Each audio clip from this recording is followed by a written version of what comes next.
Welcome to Creativity Conversations. This is episode 20, and I have I think, the pleasure, we'll see how this goes, with today speaking to Nikon Gormley. Nikon, welcome. Thank you for having me, Nina, Nina, Nina So, and crew. yes, there's only a slight disclaimer here, which if you know anything about Nikon, or you soon will, you know that some things can be they come out of Nikon's mouth can be somewhat unconventional. Dare I say it, even slightly inappropriate, but hey, we'll see what happens today. Whether you're on I'm your on best behavior today. right. So Nikon, I normally give people a rundown on someone's bio, the guest that I have on. And this Mm, time I thought I would do it a little differently. Although I've said in my messages about our call that you are an international life coach based in Bangkok, and you are a Taekwondo expert. What else would you like to tell us about yourself before we dive into this exploration about creativity? I'd say co-founder of Vicarious Minds Unlimited, professional troublemaker, international troublemaker, I dare say, from Bangkok to Santa Monica, Do you want to explain fellow that statement?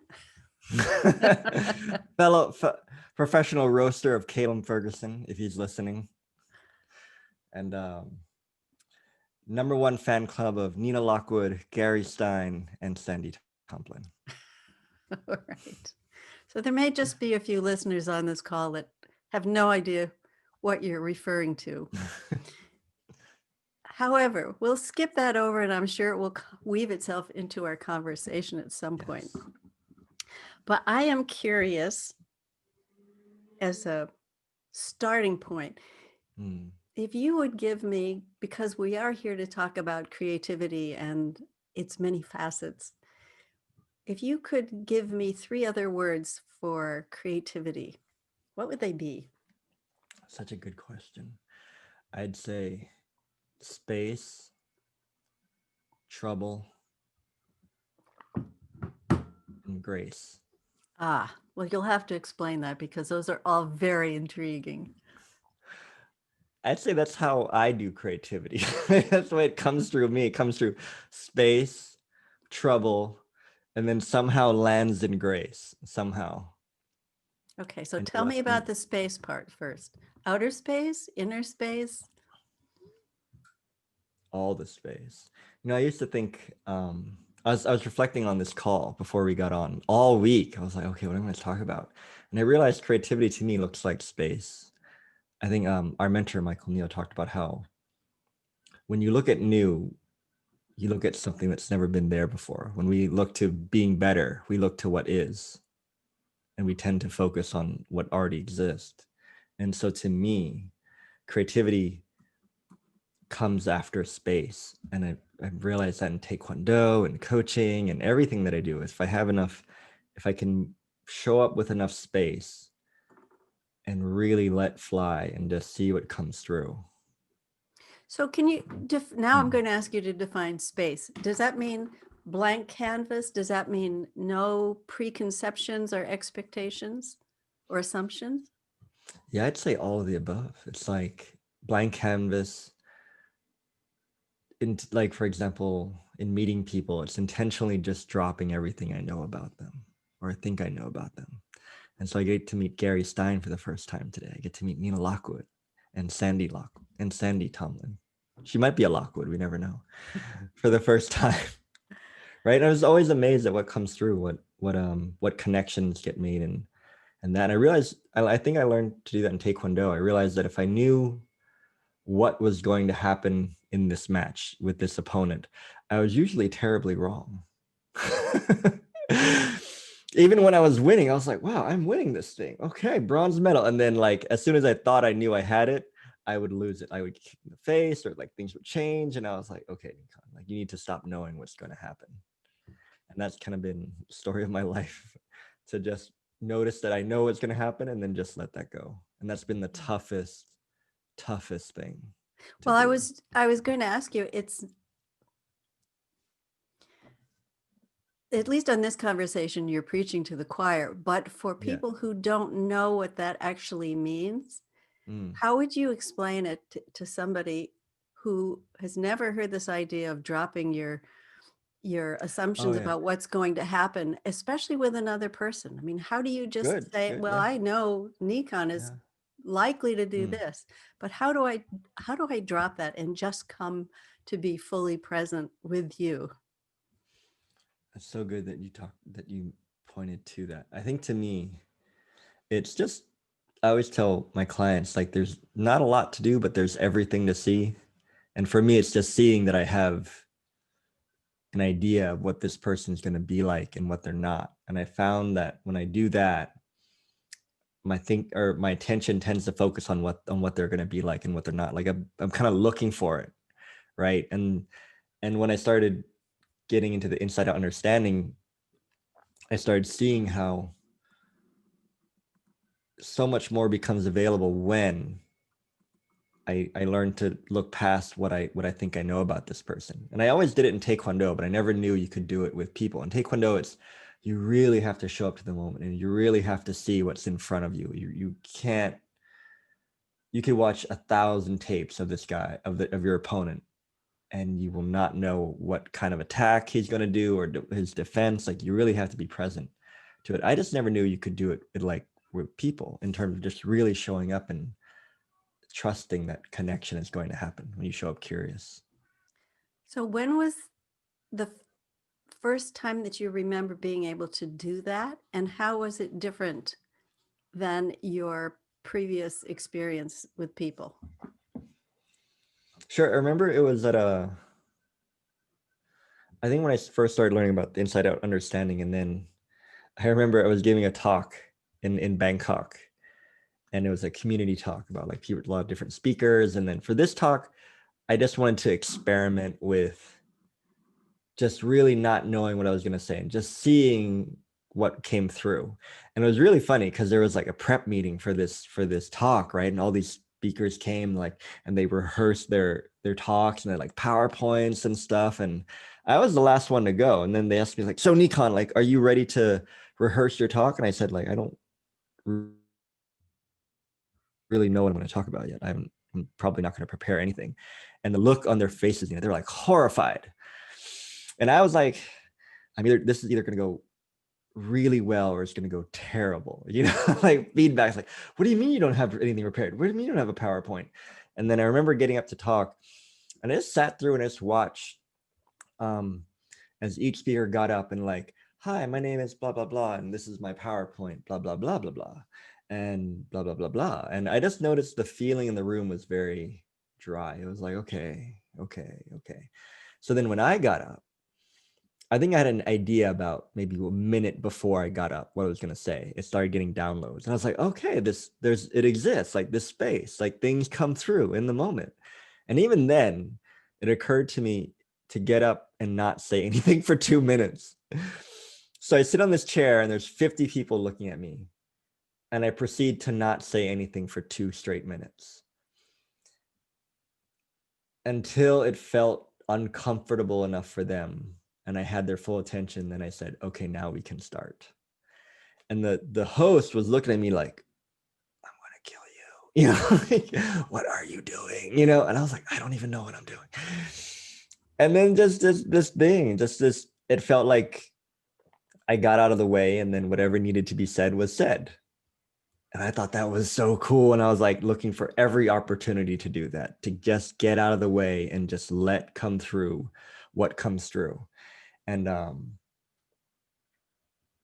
yeah, I forgot who I had this conversation with. This segues into grace. If you're up for a mini segue. So I forget, I think I asked somebody, why do you think it is that grace, where it's so easy for us to see brilliance in other people, but we are almost blind to our own? And the person said to me, I think it's because it's not ours. Brilliance is not ours. Brilliance comes through us. So to us, it doesn't feel like this is Nikon's brilliance. Hi, do you like my brilliance? We're like, what are you talking about, brilliance? I just get out of the way. And so it's so hard for us to see it when it comes through us. And Yeah. especially when people are like, oh my God, you're so good and blah, blah, blah. And you're like, I feel like I'm full of shit because it's not me, really. Yeah. Right. That's so, I think Mm, that's such an important point, because if we, if there is a premise that we seem, at least some of us seem to be exploring, that we're conduits, we're mm, vessels, where things come through us, then it, in some ways, it isn't personal. It is, because it's to the extent that it's coming through us, but it's not, because the origin is not coming from our brains. yeah. Yeah. And so, and that's what I would point to as the benefit or thing is on offer. It's like when you get out of the way, so much more actually becomes available to you through the space. Yeah. Mm, So now I'm going to ask you if you would kindly describe your understanding of grace. okay. Okay, Nina. This is To the me, final exam, the Nigan. final exam. Oh boy, this is the after exam. I'd say grace to me is it's like it's when I kick that guy across the face, and God, I know it's such a sweet ass kick. And I knew it could not have just been my own divine timing and strategic like distancing, but like, yeah, just that perfect like crack across the face. And like, but unpacking that, there's so much to that, right? So many little 1,000 calculations of power and speed and power and speed and distancing and timing that just magically comes together into my own little art form called Taekwondo. And that's the way it looks to me. It's just the invisible divine intelligence that somehow allows me to do that to another human being and have it be okay. Now, I'm just curious, do you use the same technique of kicking in the face with your clients? I've done that once. they appreciated it. Yeah, only when it's cool. Only when I only do it when they want to see grace in action. Like, well, show me this grace thing. I'm like, all right, stretch. We're gonna do this. But it occurs to me it's in everything. I think grace is it's one of my favorite words. It's everything and it's nothing. And it's definitely become more.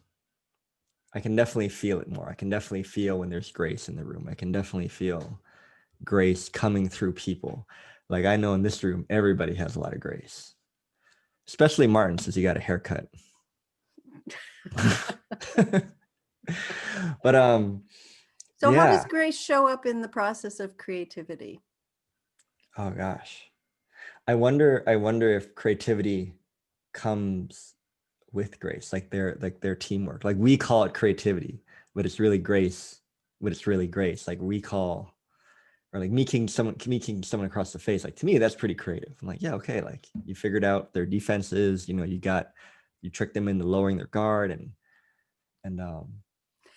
yeah. So I'd say it's intertwined. It's definitely a teamwork thing. Now that you mention it, and I'm looking fresh at it, it's definitely a teamwork kind of thing where it's I reckon creativity is a characteristic of grace. Like it's just naturally creative. I think if you travel to any tropical country and you just look at the tropical flowers Mhm. and you're like, gosh, like there's no way that's random. Like the way the colors, like the perfect color matching, like they always harmonize and the blooms, like orchids or tropical flowers, you're just like, whoa. If that's not creative, I don't know what is. Yeah.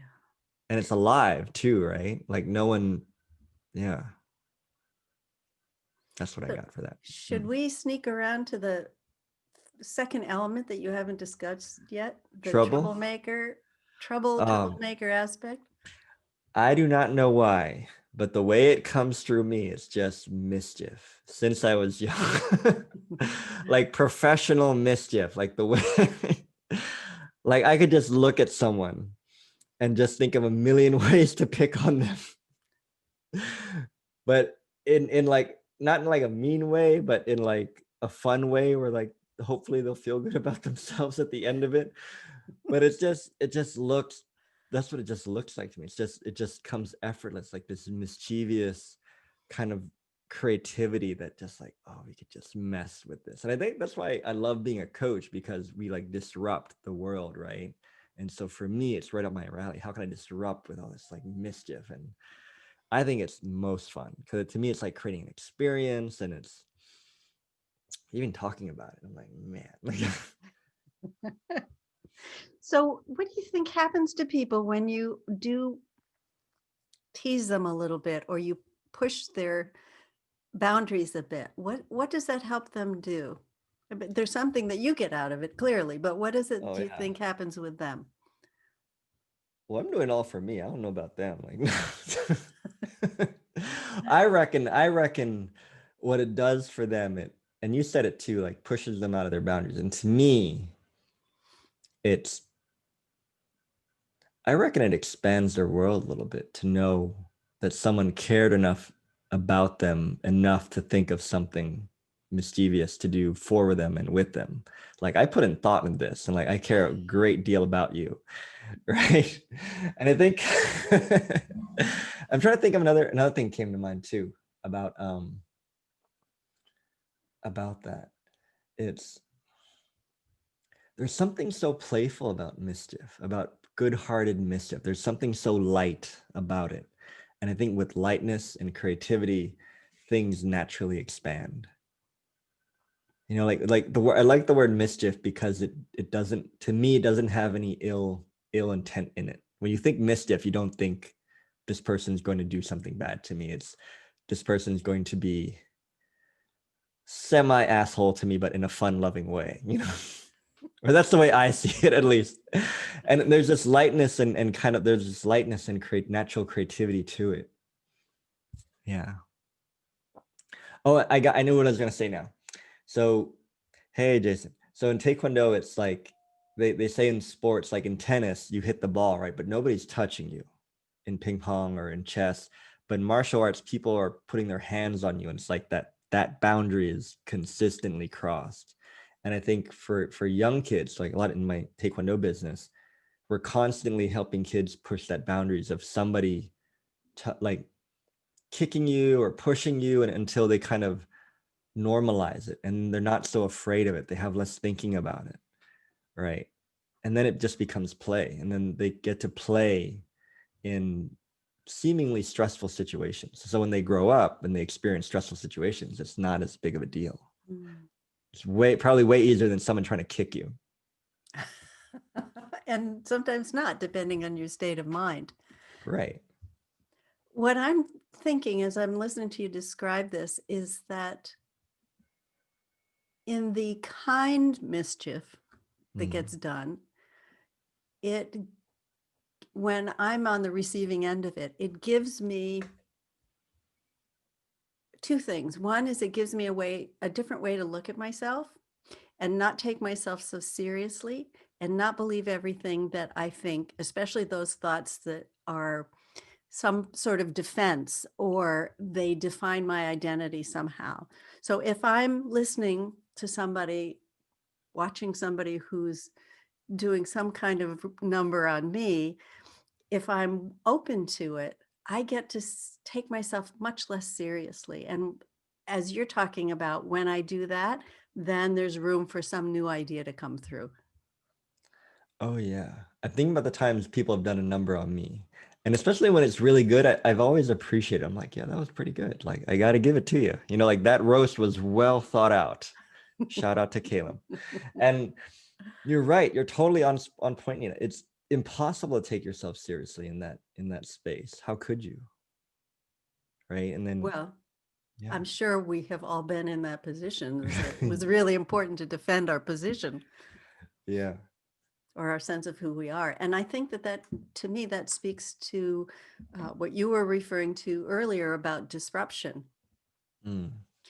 And that disruption is also, to me, a component of creativity because we're taking something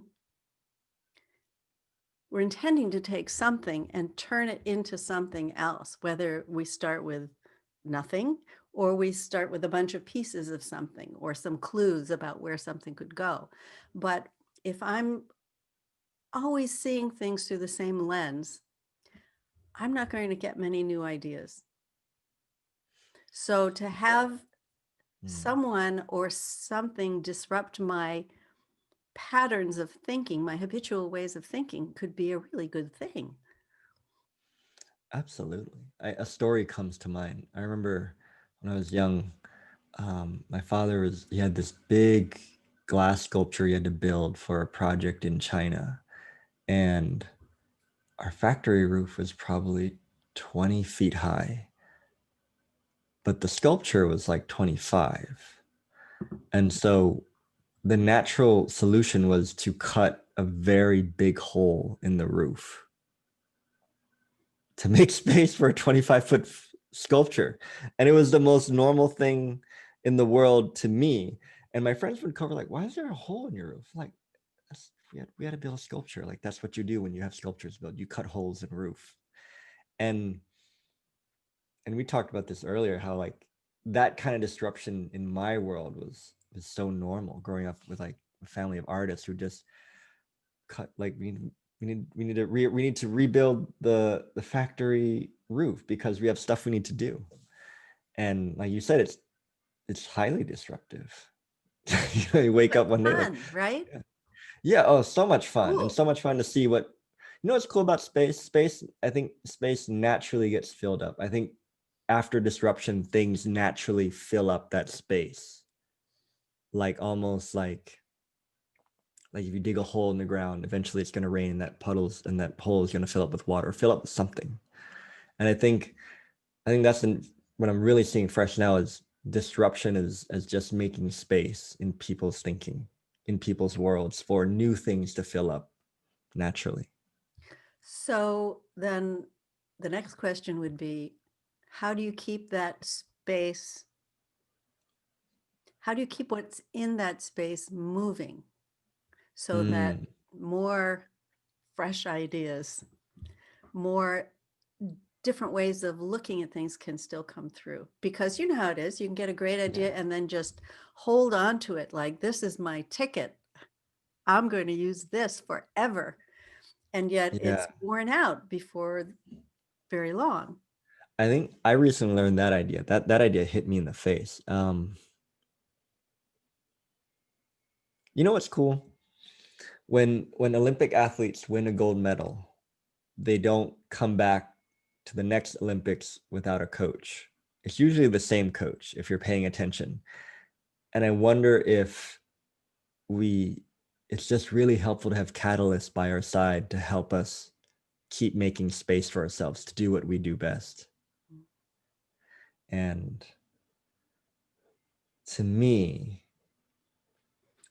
well, you said something I've been learning this lesson very, very recently is that I have a lot of insecure thinking about ideas. And I think that's what it is. To me, it's like, oh my God, I'm never going to get a good idea again. I have to hold on to this idea for dear life. Like, please don't go. And then it's almost like I forgot who I was. Like I am Chief Mischief Maker. person maker. Like I can do this all day. You know, give me a willing victim. You know, So why do you think and that happens? Why do you think you forget? oh gosh, that's $1 million question, right? I reckon. I reckon it's just an opportunity for us to see more and more. I think somebody said it on one of our circles where like it would just suck to come here and know everything. Like that would be really boring for everybody. It would just suck to come here and be like wake up an Olympic gold medalist without having to do any of the work. Like that would just be boring and not fun, not interesting. And I think that's part of the game to like you see it, you're playing hide and seek with God. Like I see you, I don't, oops, okay, you got me, you know. And Yeah. like, yeah, that's what it looks like to me. And I wish, and there are times I wish I could just really remember who I am. And for the life of me, I can't. Like, I know I come from the good stuff. I know. But the fact that I'm telling myself means I don't. You know, I was just having a conversation a little while ago with someone about, well, for me, it was about forgetting, Mm, although I didn't talk about it in those terms. But when if there's some area that I'm really triggered by, that I have some mm, insecurity about, then it's very hard for me to remember, yes, I got the good stuff. It's yeah. not personally mine, but I have access to it, or I am it. And if I'm particularly triggered, then I forget. Eventually You I know, remember, but in those moments I think, oh my gosh, I thought I knew this and I don't. I have a theory. This is Nikon's vision of the world. Whenever I tell God that I think I get it, God says, "Hold my beer, Sandy. I'll be right back." Nikon needs reminding that he doesn't know shit. And then what do And you that's what and that's what it don't ask me why Sandy holds the beer, but I think she's involved somehow. But I swear to God, Sandy, I swear to God, Nina, every time I think I get it or I think I see it, you know, I hit my head on another door or I fall down another flight of stairs. I'm like, man, like catch a break. You know? I think that's why I do mischief, because I feel like mischief is constantly being done to me. I only feel like it's my duty to return the favor to my fellow man. Like I see. Have you ever I thought am God. about trying to play mischief on God? I've tried. It did not go well. He's got one up on me. Yeah, one. The big Just one. one. The big one. I would love to know what you've learned about creativity from Taekwondo. Oh boy. I learned that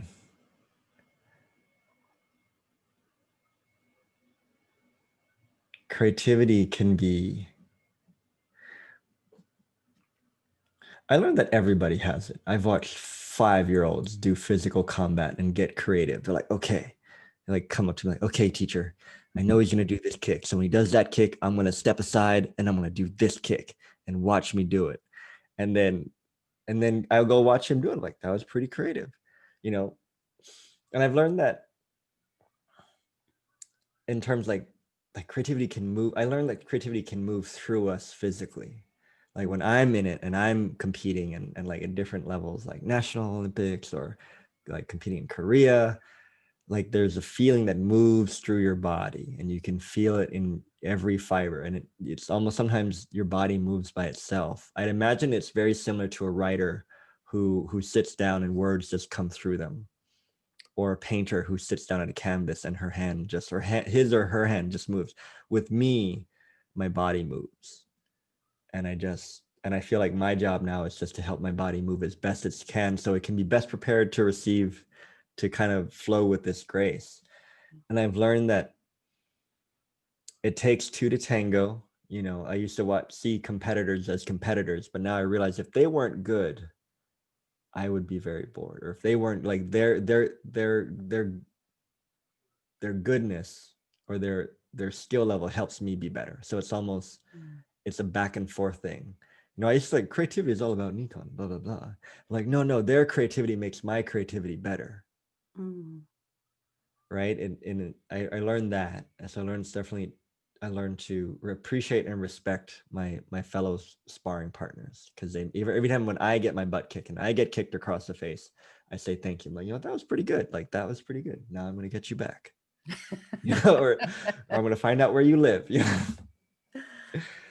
Now, And I how learned does that, that, I'm keep sorry, go going. ahead. I just learned that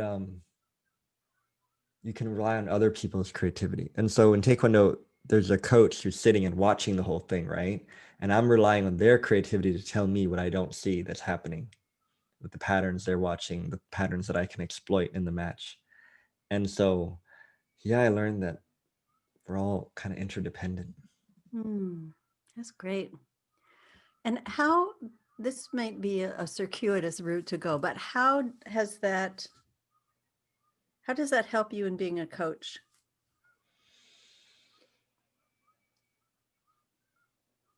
I'd say like when I say like, yeah, I get it, what it feels like to be kicked across the face or be kicked by life. Like I mean it. you I've I've been bronze medal match, national championships, led by 10 points and lost it in the last round. Like I get what that's like. I've been on the receiving end of creativity where things work out in inexplicable ways, and I've been on the other end where it works out for the other person and not me. Mm. And I'd say it's just the constant seeing, the constant refining of that space for creativity, like a 20-year refinement of sharpening the blade over and over and over and over and over and over and over again and over again until I can't do it anymore. And in terms of coaching and being a professional disruptor, that's what I'm gonna call it now. I'm gonna be like, I'm a professional disruptor. And it's just knowing how to disrupt the shit out of anything and anyone. or at least seeing where they're stuck. I'm like, oh, I've been there. Yeah. Like you need a kick in the ass or a kick in the head, metaphor, maybe with metaphors over Zoom. Yeah, that would probably be the safest way. Yeah. What I was hearing, and this may or may not be true, is that your role is very similar in terms of watching for patterns of behavior or ways of thinking that keep people from really stepping out of who they thought they were, Mm. so that something that would surprise even them would come out of them. You know what I Yeah. mean? Yeah. Well, yeah. I don't know if any of you played sport, but if you play enough sport, your sport, I bet all of you could recognize who the good player is and who's not just by the way they walk onto the field. Mm. Right? Like you guys know, like, okay, that person, or even as a writer, like, just by reading the first paragraph, this person's a good writer.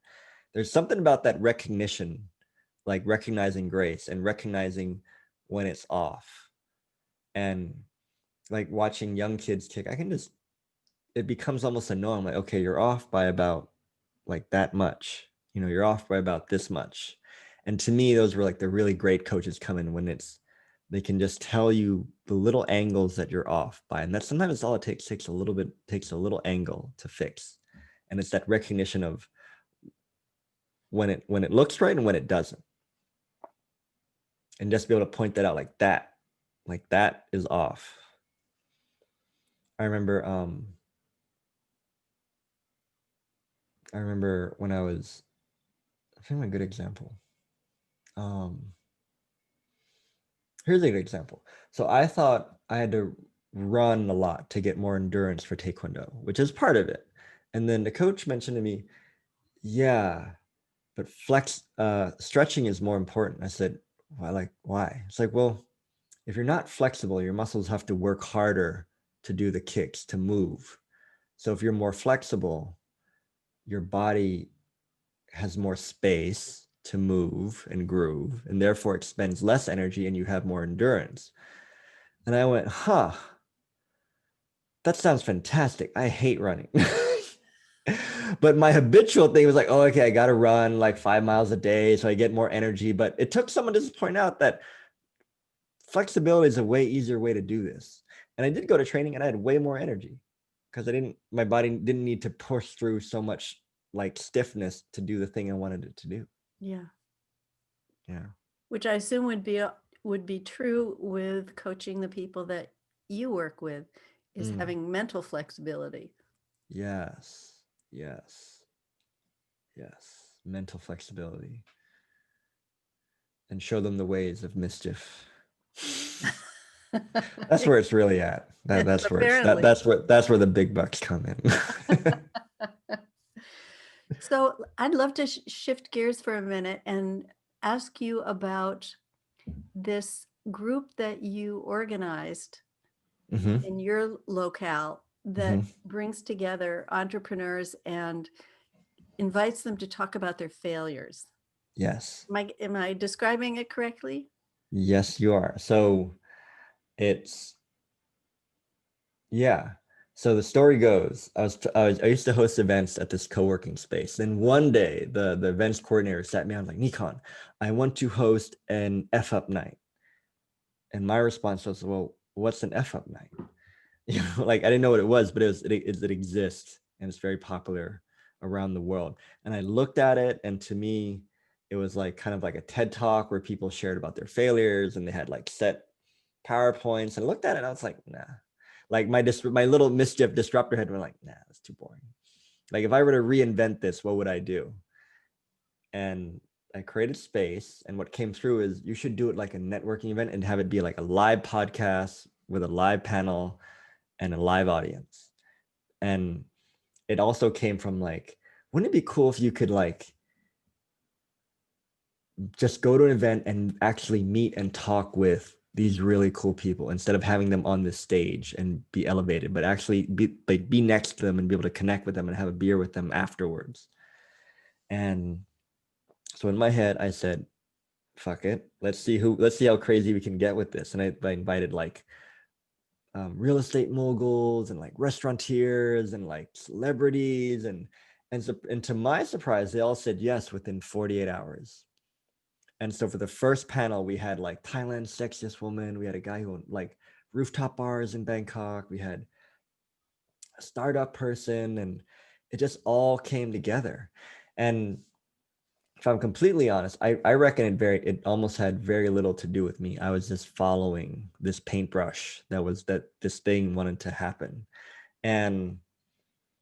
And showing, and it was kind of right up my alley, right? Because all the speakers would ask me, okay, Nikon, how many PowerPoint slides do you prepare? What kind of speech do I prepare? And I always tell them like, just show up with a couple stories. Well, what kind of stories? Whatever comes to mind in the moment. And they all love that. They're like, you mean I don't have to prepare anything? I don't have to like be on stage. I'm like, I just get to talk to you and people watch. I'm like, yes. And what I learned is that everybody is messed up and like nobody is exempt. And there's something so powerful to see someone walk in a room that everybody in the country puts them on a pedestal, and for them to sit down and just tell you like their worst failures. Like they had like Thailand's sexiest woman said like before she did her fashion show, a stylist came up to her and told her like she looked really fat today, right before she had to do her thing, and she had to like collect herself. And to us, it's like, oh, that's normal. But if that's your job to look good, and like someone tells you, it's like for us, like you're a shitty coach. Good luck at your talk, you know, like that's rough. And then I'm listening to like really successful business people tell stories how they lost like millions and millions of dollars before they made a penny, and just see like, wow, like I make so much stuff up. Rounding back to the first thing we talked about, I make so much stuff about these really successful people, and they are as human as you or I, and they mess up daily. And it was really humbling. It was a really humbling experience for me to really just know that we all have that, and to know that, and to notice in the room, everybody seemed to connect more when we're talking about our imperfections and how natural that was, and how we're like, oh my God, thank God I can take off my mask too. Like you're messed up, I'm messed up, we're all messed up. Let's connect, you know? And how that like there's a lot more grace in that room. And I think it came from just a feeling of like surrendering and acceptance that, wow, like we're really not that different. Yeah. Oh, that's great. How fun. Yeah. Wow. Everybody should do it. So But and me, go so ahead. to add on to that, because I'm the interviewer, like you're interviewing me, I get to be the devil's advocate and poke around more than they're willing to tell. I'm like, well, slow down. Well, tell me about that. Well, then so you caught your best friend in bed with your other best friend. I mean, you caught your fiance in bed with your best friend. Then what happened? You know, like just willing to like go there with people. That's a true story, by the way. One guy, one super fail did say that, and he was like, and then from that I learned. I was like, whoa, did you kill anybody? You know, like, and then what happened? Oh, that's great. I would like to invite anybody who is on the call to either ask a question in the chat box, or you can raise your hand and we'll let you come on and see how provocative or disruptive Nikon will be. Let's go to I Gary. should sell tickets to this thing. put the tickets for sale, so I'm not buying one. Um, this came up for me when you were talking about grace right at the beginning of the call, and then it kept coming up, and it was coming up a minute ago again, and so I thought I wanted to say it because it sort of fits with what you're saying. Grace is really just remembering you're not who you thought you were. Yeah. And that makes space. That clears all the shit away. So then you can respond in a new way and find something new. Totally. I should tattoo that on my butt. No, somebody told me I Tattoo it can't on the see it, inside but of it's your like in my hand. Easy to read. Yeah, but that's right, right? Like, gosh, I wish I could know that, especially when I'm in it, that I'm not who I think I am. Like, wouldn't that be so helpful in the moment to like, Nikon, like you're not who you think you are. You're not, like, yeah. But That would be, wait, there's more. there's You're not more. who you think you are, but there's something else. Yeah, well, it's sort Yeah. of there's an end to that sentence, or there's the beginning of the next sentence, which is that means I can fill in the blank, whatever you want to do. Mm, That removes the limitation that I thought was there. yeah. Or at least makes it look a little bit more fuzzy, right? And be like, oh, yeah. Thanks, Gary. That's really cool. That's why I came on this calling. I came for that. Good. I'm glad we could help you with something. I'm not who I think. Yeah. Yeah. Thanks, Gary. We have a question in the chat box from Sandy. I would like to know, Nikon, what was the most mischief you created with a coaching client? Is that something, first of all, that you can share on YouTube and on a podcast that won't get us banned permanently? Yeah, I did get Martin Dar banned on YouTube, so we can't do that here. So what comes to mind is, this is a good mischief. So I was working with a 14-year-old. His parents wanted me to coach him, and it was on confidence and things, and it's one of my first clients. And similar to seeing Grace, you could tell just this boy just needed a boost. This boy just needed a guy to like really believe in him. And I had a fashion photographer who owed me a favor. And so I set something up, and I told this boy to show up with 2 sets of clothes at this condominium. And he's like, what are we doing? It's like, we're taking pictures. And so we go to the rooftop, the very rooftop of this condo on like the helipad or something. And we put this boy on the rooftop, and we take like a picture of him with like Bangkok skyline in the background, like he looked like a rock star. And he's like 18 now, but that's still his Facebook profile picture, like it was so out of there, like out of his dream, like putting like this 14-year-old boy in like a skyscraper with like a professional fashion photographer, and just for the hell of it, and like to show him like things like this also exists. Yeah. I've had mischief done to me actually on a super fail. You want to hear that story?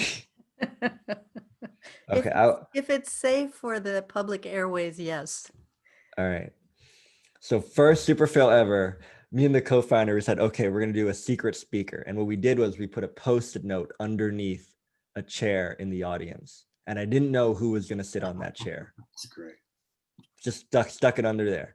And the whole time we're like, okay, we're going to have this, and we're going to have a secret speaker. And I'm really excited to know who the secret speaker is. And everybody comes like, wait, you don't know who the secret speaker is? Like, I don't know who the secret speaker is. And then finally, when it came time to reveal the speaker, I said, okay, so in the audience, there's a chair with a sticky note underneath it that says secret speaker. And if you're sitting on that chair, you're the secret speaker. And this skinny Japanese guy stands up with like kind of like glasses, and I'm looking at him, he's looking at me, and I'm like, this is going to be really good, or this is not going to be at all. Like, Like nothing is going to happen or everything is going to happen. And everything did happen. So he sits down and is like, oh, I'll change his name, like Kazuhira, and I don't speak English well. Of course he spoke English well. And I'm just visiting Bangkok and I saw this on Meetup. And I'm like, so like what's your story? And this is how it goes. Like, well, growing up in Japan, I always wanted to speak really good English. So I Googled it, and Google told me like to speak good English, you need English speaking girlfriend. But problem, I already have girlfriend. And all the audience is like looking at him, they're looking at me, and I'm like, okay. And he says, so so I'm in university, and my girlfriend at the time, like very selfish. I'm like, okay. So in the front row of my audience are all these really influential women, like Thailand Sexiest Woman, like celebrities, and they're all looking at me, and I'm looking at them. I'm like, okay. And then he says, so, but then I meet English speaking Japanese girl, and he does this with his hands. He's like, he's looking at me. He goes like this, and it's like, big boob, yeah, big boob girl. And I'm like, bro, he's like, no name, and I'm like, so big boob girl. And then she's very nice, very good English. And they're like, well, what about your other girlfriend? I'm like, oh, the small boob girlfriend? I'm like, yeah, that one. They don't have names. So these women are being distinguished purely by their breast size. And I'm like, my career is over. This is done. Like, first super fail ever. And he tells the story. And then he says, so then what happens? Like, well, one night I was in my apartment with looks at me again, big boob girl. I'm like, okay. And then looks at me, smaller boob girlfriend, come home. And the audience goes quiet. And everybody kind of leans in a little bit, like, oh my God. It's Japanese. I'm looking at them like, they don't have names. And it's like, no name, just this, And I'm like, okay, I'm like going with this. And he says, so then what happens? Like, well, the smaller boob girlfriend get very angry. I'm like, yeah. And then what happened? Well, big boob girlfriend run away, and then small boob girlfriend get a knife.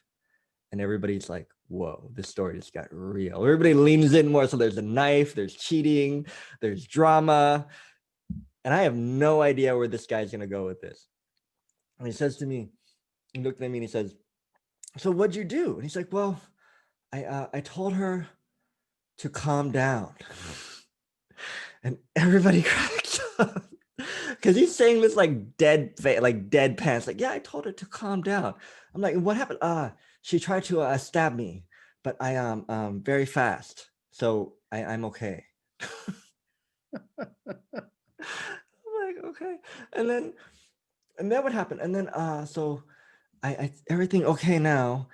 She didn't stab me, and then like the front row audience, when they're like glaring at me, like this like sexist guy, blah blah blah. And he says, so what'd you learn from this? I'm like, well, I learned to never lie to your partner, and never lie in business, and never lie to the people you care about. And I'm like, gosh, if that isn't grace, I don't know what is. Like the softest landing. And then he says, and then so I was like, so what happened with the girls? I said, oh, I'm married now. And everybody gets this big round of applause, and then another audience starts like, wait, your wife, big boob girlfriend or small boob? And it says, size not important anymore. It's softest landing. And I'm like, and that's how the first super fail was born. And it's been a show ever since then. But like this guy, I am convinced this guy was sent to me by God to both mess with me and make my day. Space. You got to think about it. I could have put that sticky note under any chair, but it happened to be him. Yeah. Good story. Good story. Let's go to Martin. Are you unmuted, Martin? Here we Yeah, go. there we go. Well, I have to say that Nina, I'm not sure what you did to Nikon today, but he's much more behaved on your call than he was on my call yesterday. And so my question for you, Nikon, is how do you know where the line is? Like, where if you cross over it, now you might be too much into mischief and you might get yourself in trouble, and where it's too little, where it might not be enough. It's like the thing that comes to mind is like, it's like, how do you know not to be too good? You know, you know what occurs to me? Like I've messed up a couple times where I've said things. I'm like, oh shit, not supposed to say that. You know, like, or I'd say it's a game. It's, to me, it's the game, and that's part of the game, is knowing where that line is of mischief. And I think um, painters and writers and anybody who's an artist has always played that line. They've always gone over it and like, okay, that did not work out, or they've, you know, just towed the line, or like they've gone a little beneath. And like, I think for me, part of the game is seeing how far you can push this, how far you can push this line, and what you can get away with, you know. And like taekwondo is a tricky sport. You know what? You know who, right off the bat, all taekwondo teachers, we know who are going to be the better taekwondo players than the rest. And the better players are usually the most mischievous kids, because they will find a way to score their points and be tricky in the match. And then those are the kids who are like usually end up being better players, because they're more they're more witty in the game. And so for me, and back to what Nina said and Gary said, if you're not who you think you are, then those lines begin to look blurry too. You know what I mean? Like there are things I can get away with, but there are things that Nina can get away with that I can't, that I know she could, you know, or Gary or Sandy, or even you, right? So it's like, it's kind of playing that. But how limiting it would be to only play safe and think that that's all that there was. You know, like we wouldn't have any provocative movies that pushed the limits of what we thought was possible, or pushed our thinking. One of my favorite movies is Meet Joe Black, with Anthony Hopkins and Brad Pitt, and where like death shows up and falls in love with this person's daughter. Like how like is that, you know, like how many lines, you know, or our mentor Michael Neal, like how, like it's cool when he says fuck, you know, or when Sandy says it, the queen of the F word here, right? Like how many inappropriate things can I send to Gary before I get into trouble? I've started with the earring, but that's just the first step. You know? So I don't know if that answers that question, but that's the way it looks like to me. The answer to me is as many as you want. Pardon me for butting in. Y'all heard that. Yeah, that's a really good point. And this is pretty funny that I heard, is that like Irish people with their accent or their brogue, like they're able to get away with a lot more cursing, because the accent just makes it kind of like flow a little bit better, Yeah. that you don't even notice it. You're just so like caught up in the accent that you don't even notice how much they're cursing. You know what's cool? I'll tell you something that just occurred to me. Really, really cool. And back to Nina's point about coaching and disrupting. One of my earlier coaches, Christina Berkeley, she is an expert at helping you, taking you out of control. And she says in one of her manifestos, she says, hire people to take you out of control. And I think as a disruptor, that's so cool, to hire people to really lovingly push those buttons to help you, take you out of whatever control you think you had. And that, to me, that's where you find new space that you didn't even know existed. And how cool is that to do that professionally? And I think even in Taekwondo, I've gotten my ass beat so much. I'm like, wow, I did not know I could get my ass beat this much. Like, this is a whole new level of ass beating. Like, thank you. Well, what's Yeah. cool Or, about what you're saying, Nikon, if you don't mind my jumping in, yeah, go for it. is that you don't have a judgment about getting beaten up. It's like, oh, I just didn't know that. And I think that that's, you know, in terms of coaching and in terms of creativity, the more we take things personally, the worse it is for us. Oh, yeah. Because if we're conduits Mm. of thoughts of creative acts of whatever we're doing, that if it's just coming through us, then if I have a particular opinion of myself as being a certain way, this is the safest way to be, this is the most attractive way to be, whatever the belief is, if someone doesn't shake that up a little bit, or if I'm not willing to shake up that perception, then I'm always in the same, there's no space, to use your word. Yeah. Yeah. And it occurs to me to say that, we're talking about space like it's a thing. And I think the more we talk about it, the more I see is, oh, that's cool. You remember that quote how like there's always love, but we put limitations on it. Mm, I wonder if space is like that. Like there's always space, but we put limitations on space and then we bitch about it. Right. And I wonder if disruption is really just seeing, like Gary said, like do you like what if you do you know who you really are? And we're really just recognizing the space that's always there, that's always present, ready for you to like dip in, dive bomb in, or cannonball in, like whatever, whichever you will. How cool is that to know that that space is always available and always has been, and it's just our own limited habitual thinking that keeps us from really touching it and seeing it. yeah. And I read somewhere how we love watching sports because we're watching people be in that space, Mm-hmm. like Michael Jordan or basketball or hockey or writing, like where we're experiencing other people's experience of in that space, and we're like, gosh, like that's so cool. Yeah. Yeah. And some people define that space as awareness or consciousness or presence.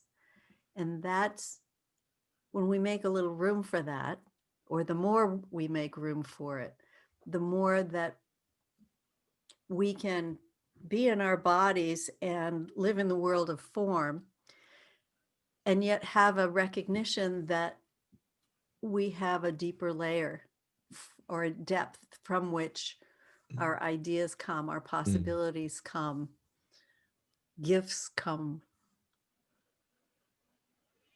Yeah.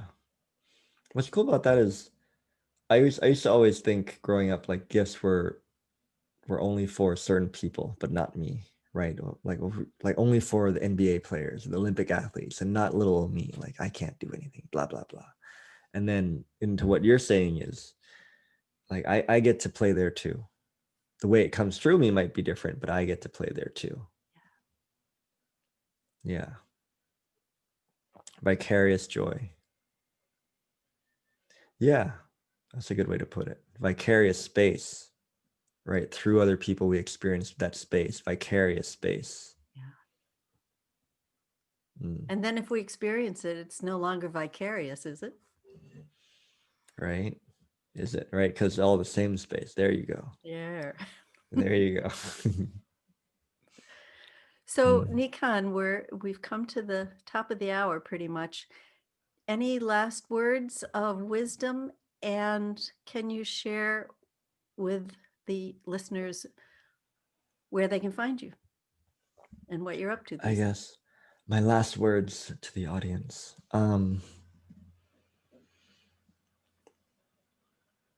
Whenever possible, take time, take space, and make love for good-hearted mischief. Like stir the pot, see what happens. But always good-hearted. Never to hurt anybody. That sounds good. Yeah, I think that's where I've had the most fun and the most playful expansion in my own world. And where to play me, I'm really active on Instagram, like nikon.gormley, and I do a lot of mischief stuff there. On my personal Facebook, Nikon Gormley, and I host my own YouTube stuff, and you probably will see a lot of these guests here in the future. I look forward to having Nina and Gary and Sandy and Martin on there someday for Facebook Lives. But yeah, mainly Instagram, nikon.gormley. I'd be happy to cause mischief with you and for you and through you. You have been warned. And it is a good experience. I will attest to that. Yeah. So I want to say thank you for having me. This is such a big honor for Oh, me to be. And I love spending time with you and all my favorite people here. It's such a nice. treat. And I'm so grateful that we get to do this in this day and age. It's so grateful. Like I feel my heart is filled with love Mm. and grace and space And mischief. and mischief. And here's to vicarious space to all of you. I wish that upon all of you. Like I wish you all space. Go space yourselves. Get spaced out, in other words. Okay. Okay. Another Thanks. conversation for another time. Yes. Thanks everyone for joining us. We'll see you on another call soon. All Thanks right. again, Nika. Bye. Bye-bye. My pleasure. Bye.